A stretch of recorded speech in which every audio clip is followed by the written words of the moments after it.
pensar que ele fazia essas músicas românticas e chegava em casa e agredia a própria mulher. Não só ele, não. A gente não pode jamais acobertar nenhum abuso. Na minha opinião, um homem que agride uma mulher pode agredir qualquer outra. Pra mim não tem remissão. Mas aqui é a opinião pessoal. Mas aí eu te pergunto, tanto Tim Maia quanto John Lennon tinham artes singulares, maravilhosas. Mas nós, sabendo do que eles faziam com as próprias esposas, nós podemos admirar as suas artes? Sim ou não?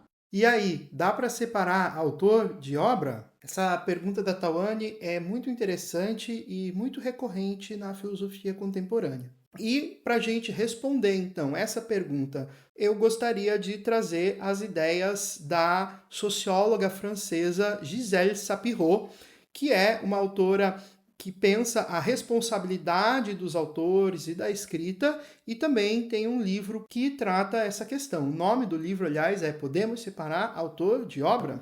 Já não se esquece de salvar esse vídeo para você consultar depois, hein? E a resposta da Sapiro para esse problema é sim e ao mesmo tempo não. Espera aí, vamos entender isso aqui. Uma obra carrega os traços culturais, históricos do autor. Tolkien, por exemplo, viveu a Primeira Guerra Mundial e muitas pessoas pensam o quanto que ele não pode ter impactado, essa vivência dele, impactado na obra, ainda que o contexto do Senhor dos Anéis não seja relacionado à Primeira Guerra Mundial e sim seja um contexto fictício. As visões de mundo do autor, as visões éticas, as visões políticas, mesmo quando estão camuflados, elas aparecem na obra. Então, é importante estar atento. Por outro lado, dizer que uma obra está intrinsecamente ligada ao seu autor não é suficiente, dada a questão de que a obra, a partir do momento em que ela é produzida e ela é reproduzida,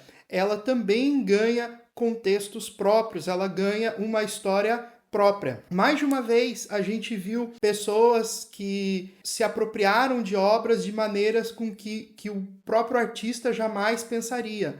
Então, a gente também não pode ser ingênuo e achar que a obra ela é engessada à vontade do autor. Uma obra, para que ela consiga comunicar, ela também acaba, muitas vezes, transmutando de contexto. Quando a gente pensa nas histórias gregas, por exemplo, ou mesmo nas histórias medievais, a gente já está totalmente fora daquele contexto. E mesmo assim, a gente continua contando e reproduzindo algumas daquelas histórias.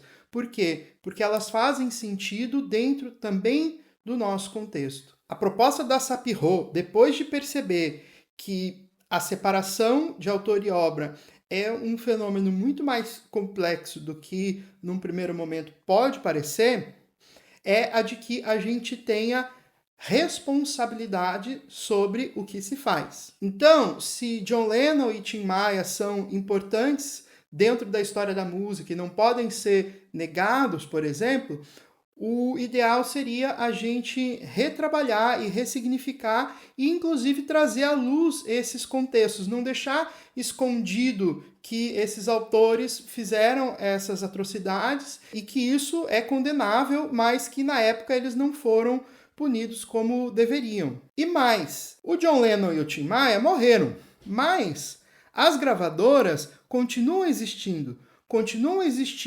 produtores musicais, continuam existindo organizadores de shows, de eventos, e todas essas pessoas também são responsáveis pela obra artística.